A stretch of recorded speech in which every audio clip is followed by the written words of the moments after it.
Todo aquello negativo que nos llama la atención del comportamiento humano generalmente proviene del cerebro reptiliano.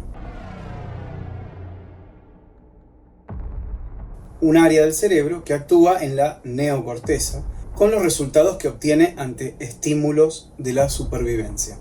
No estamos hablando, como muchas veces yo menciono en algún lado y me hablan sobre invasión extraterrestre de los reptilianos lagartos. Estamos hablando de otra cosa. Estamos hablando del complejo R, que incluye el tronco del encéfalo y el cerebelo.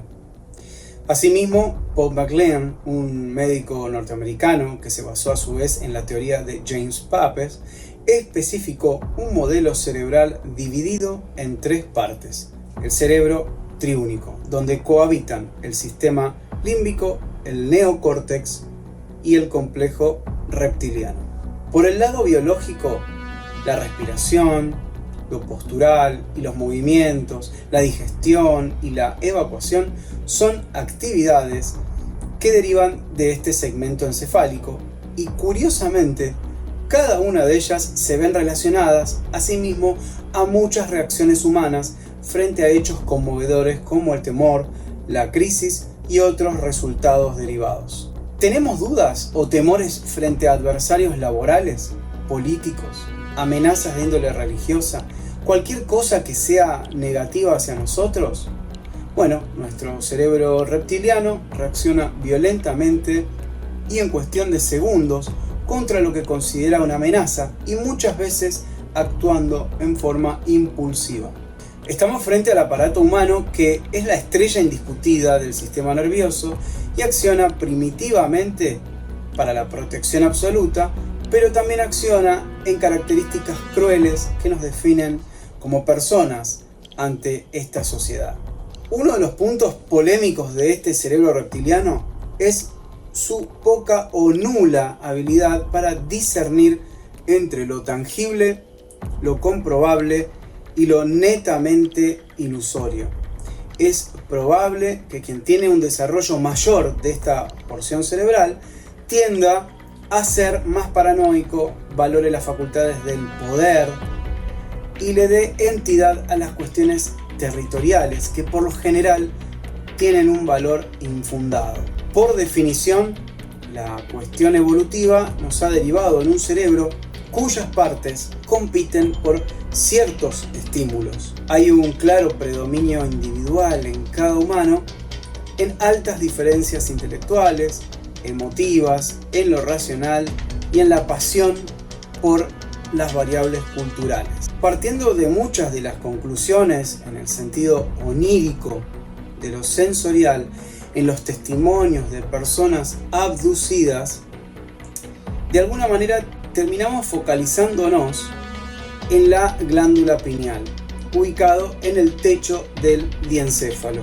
Entre sus funciones, como su acción gonadal, oncostática y geroprotectora, nos interesa mucho su función regulatoria de los ciclos circadianos, en sueño y en vigilia. Pero más aún, también hay una incidencia en ciertos cambios físicos, mentales y conductuales a lo largo del día y se presentan alterados antes, durante y después de un fenómeno de abducción.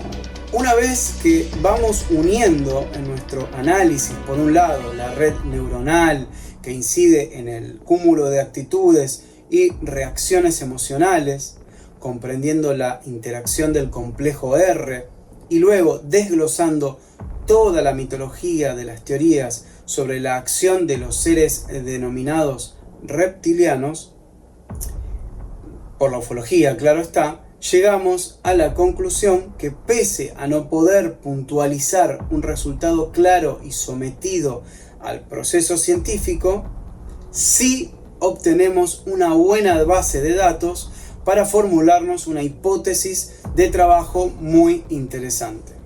Una inteligencia exógena que pudiera infiltrarse en nuestro cerebro,